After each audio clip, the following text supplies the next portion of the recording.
Baik, Assalamualaikum warahmatullahi wabarakatuh. Selamat malam, Bapak, Ibu, guru-guru sekalian.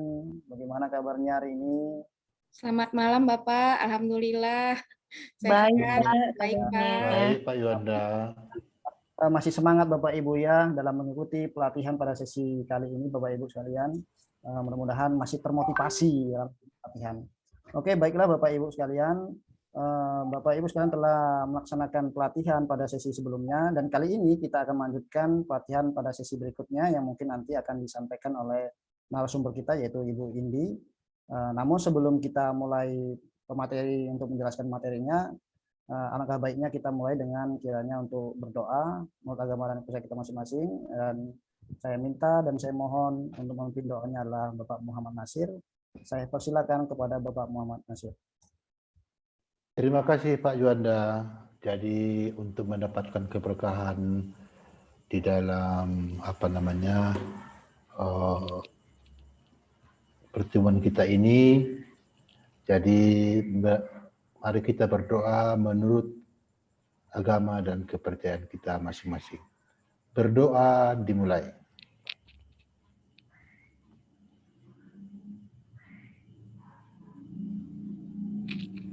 Berdoa selesai. Kemudian saya serahkan kembali kepada moderator Pak Juanda. Ya, terima kasih kepada Bapak Muhammad Nasir. Mudah-mudahan mendapat ridho dari Allah Subhanahu wa taala, Tuhan Maha Esa, dari materi nanti yang akan kita dapatkan nantinya. Baiklah, untuk mempersingkat waktu, saya serahkan selanjutnya untuk penyampaian materi kepada Ibu Indi. Kepada Ibu Indi, saya persilakan.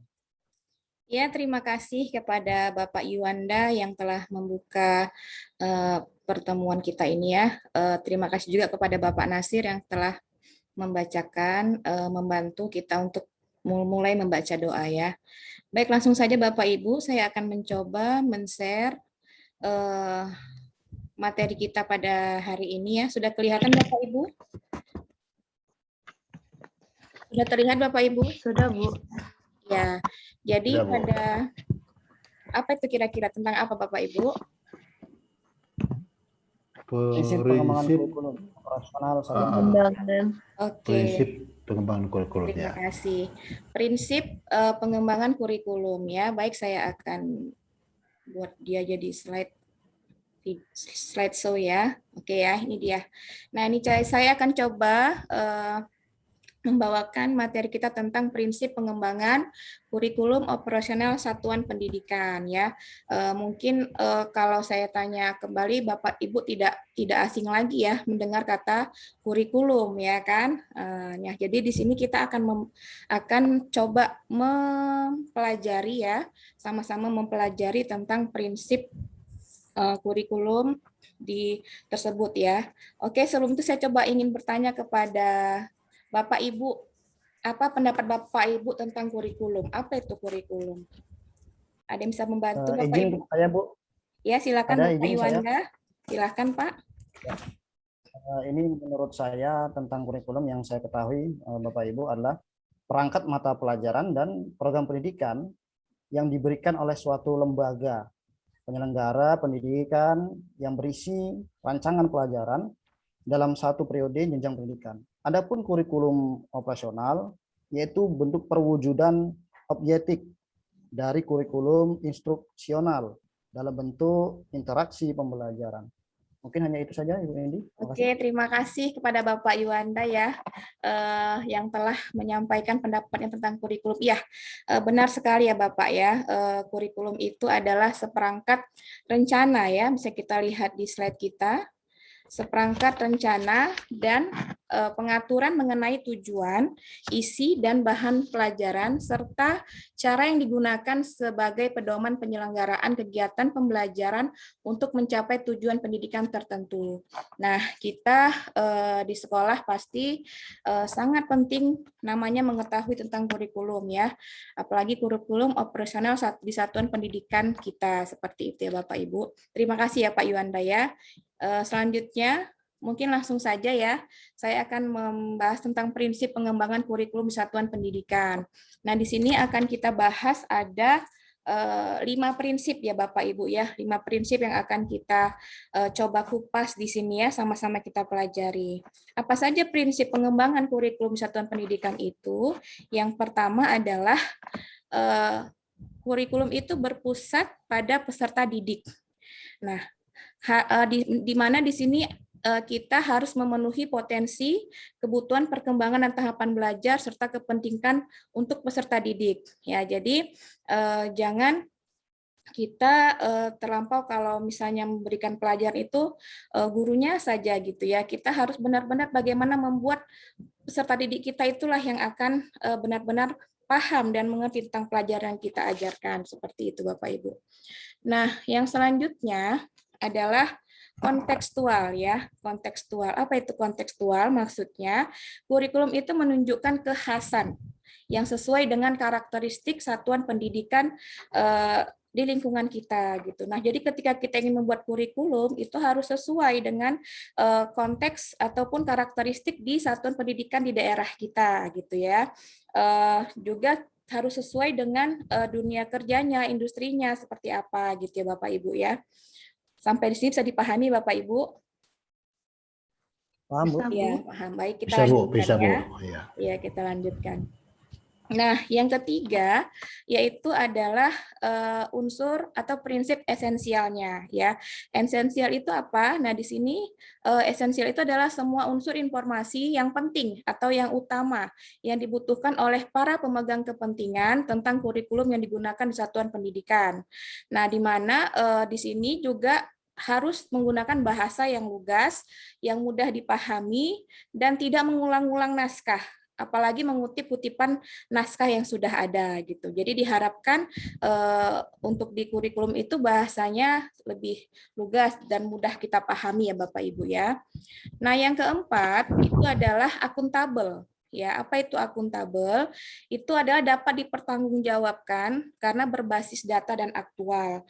Jadi kurikulum yang kita buat itu harus kita pertanggungjawabkan, bukan hanya saja kita membuat sembarangan gitu ya, tanpa melihat, tanpa mempertanggungjawabkan kurikulum tersebut, karena itu adalah data yang sesuai dengan lingkungan kita tadi yang telah saya jelaskan sebelumnya, seperti itu.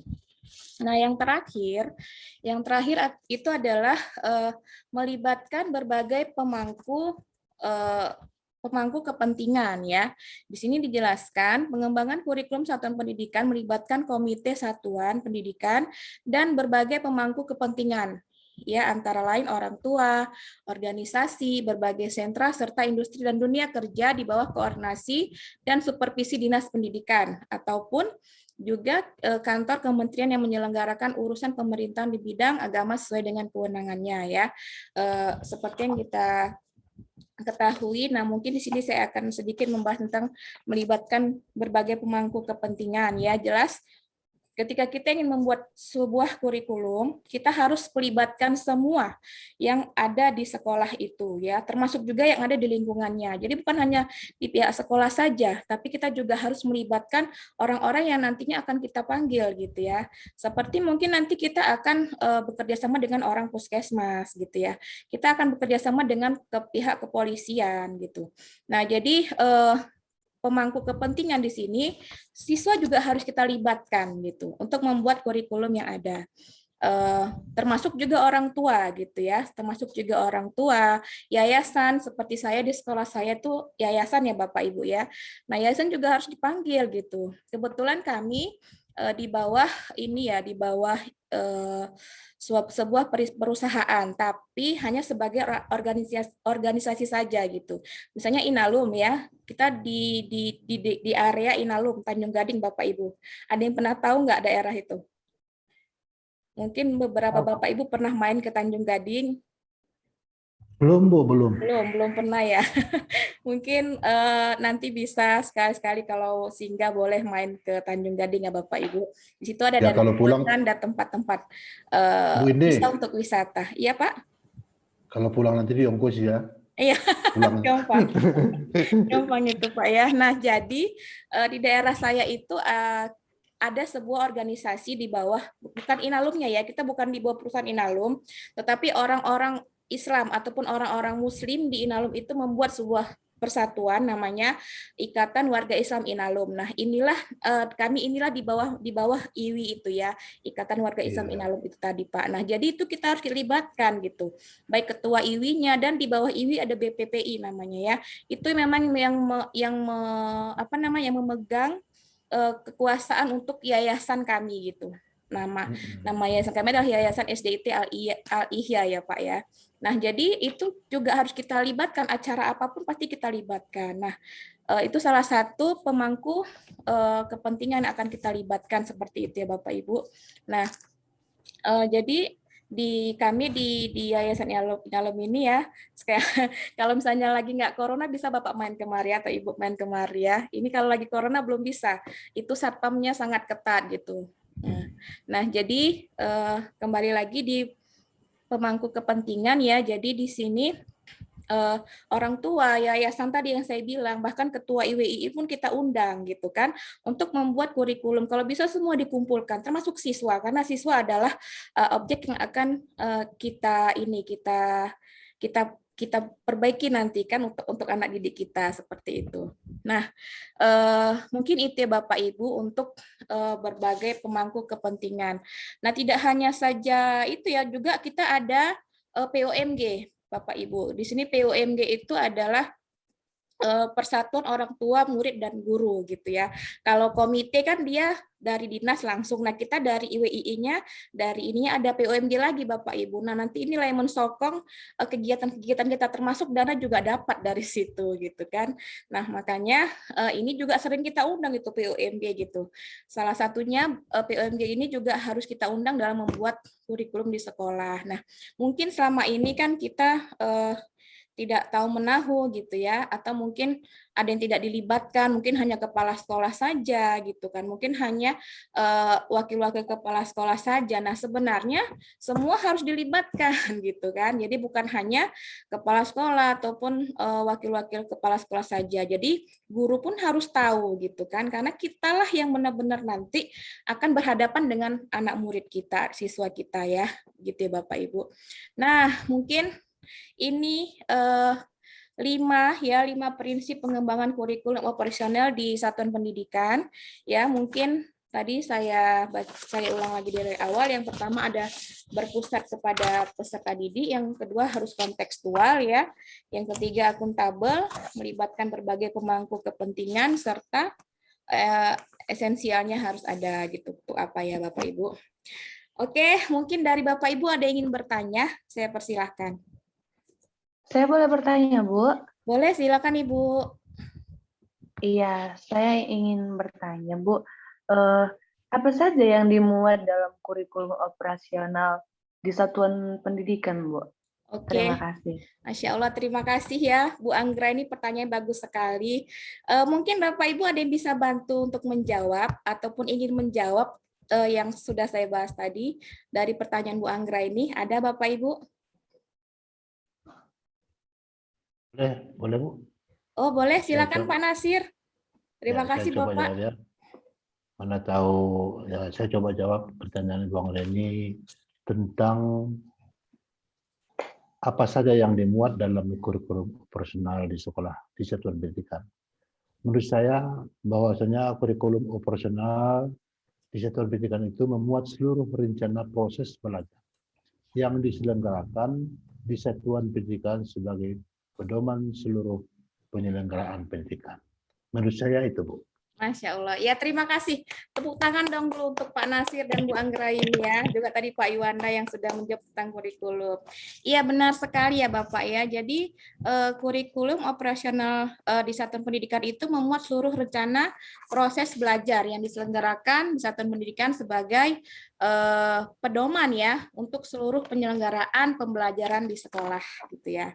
Nah, mungkin dari sini kita bisa memahami bahwa memang komponen dalam kurikulum operasional ini disusun untuk membantu proses, ya kan, disusun untuk membantu proses berpikir dan mengembangkan satuan pendidikan di daerah kita masing-masing gitu. Nah, mungkin dalam pengembangannya ini kita harus mengukur dulu hasil refleksi semua unsur pendidikan ya, khususnya di satuan pendidikan Bapak Ibu yang sekarang Ibu Ibu Ampu ya, yang kemudian ditinjau juga secara berkala, jadi harus ditinjau juga gitu.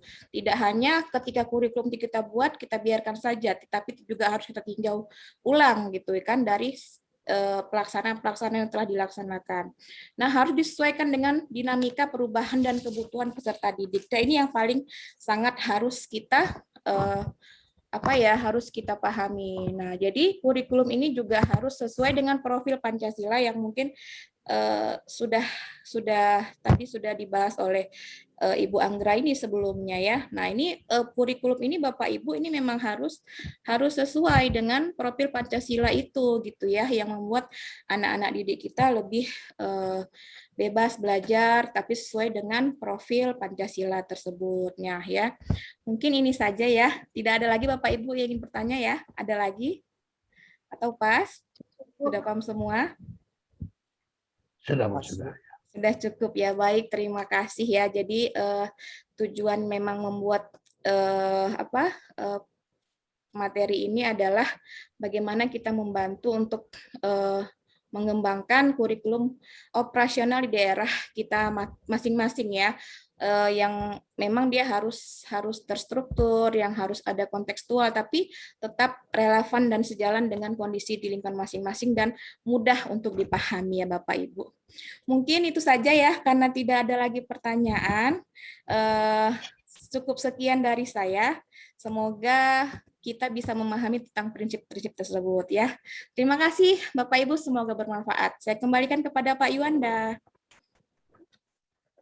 Iya, terima kasih kepada Ibu Indi Gariskamani. Kita beri tepuk tangan sekali lagi Bapak Ibu kepada Ibu Indi. Luar biasa pemaparan materinya ya Bu Indi. Yang saya tangkap tadi tentang kurikulum adalah pentingnya kolaborasi atau pentingnya mengajak seluruh warga sekolah secara internal dan juga secara eksternal adalah masyarakat atau khususnya orang tua siswa. Begitu Bu Indi. Iya, benar sekali Bapak. Seperti itu seharusnya.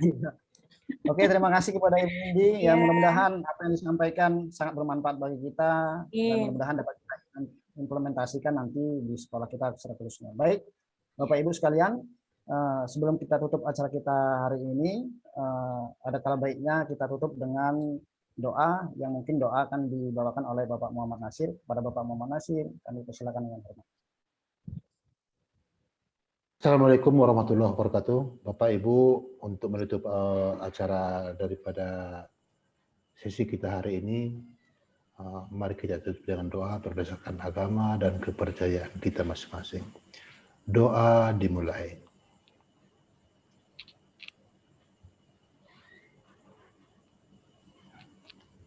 Doa selesai.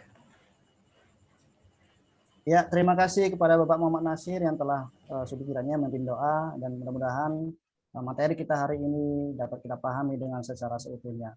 Saya mohon maaf apabila ada kekurangan dari saya apa yang harus saya sampaikan kepada Ibu Bapak semuanya dan saya tutup selamat menjalankan pelatihan sesi berikutnya. Siap. Wassalamualaikum warahmatullahi wabarakatuh. Selamat malam Bapak Ibu semuanya. Waalaikumsalam warahmatullahi wabarakatuh.